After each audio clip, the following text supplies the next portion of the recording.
1880 সালে sir Francis গালটন নামে একজন বিজ্ঞানী, তিনি আবিষ্কার করেছেন যে আমাদের আঙ্গুলের ছাপগুলো আলাদা, ফিঙ্গারপ্রিন্ট আলাদা। এই 10টা আঙ্গুলের একটার সাথে আরেকটার কোনো মিল নাই। এই পৃথিবীতে যদি 600 কোটি মানুষ হয় তাহলে 6000 কোটি আঙ্গুল, একটা আঙ্গুলের সাথে আরেকটা আঙ্গুলের ছাপের মিল আছে? যারা সিগনেচার দিতে পারে না এরা কি দেয়? টিপসই দেয়। সুবহানাল্লাহ।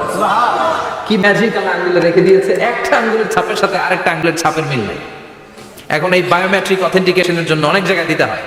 ইমিগ্রেশন পাস করবেন, গিভ ইউর ফিঙ্গারপ্রিন্ট। ভিসা করবেন, Shenzhen visa, European visa, provide your fingerprint first. কানাডার এম্বাসিতে গিয়েছিলাম, সব আঙ্গুলের আলাদা আলাদা ফিঙ্গারপ্রিন্ট রেখেছে।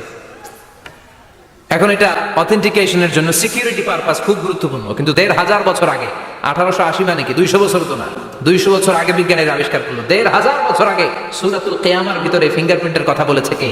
আল্লাহ। আর পায়ের টারে বলে ফুটপ্রিন্ট। এটা প্রাণীদের ক্ষেত্রে প্রযোজ্য, কারণ প্রাণীদের আঙ্গুল নাই, আছে? ওদের আছে পা। বাঘের কয় পা? কথা কয় না, 4 পা। বাঘের হাত কয়টা? হাত নেই, ওদের পা। ফলে ওদের ফুটপ্রিন্ট লাগে। সুন্দরবনে কয়টা বাঘ আছে এটার একটা হিসাব আছে। কি করে বলে, কেমন করে হিসাব করে? বাঘের কাছে যে গুনে, চেহারা তো একরকম, একটারে 3 বার গণ। কথা কন, কিভাবে গণে তাহলে? বাক্সমারি হয় কিভাবে? ফুটপ্রিন্ট, পায়ের ছাপ। একটা বাঘের পায়ের ছাপের সাথে আরেকটা বাঘের পায়ের ছাপের কোনো মিল নাই।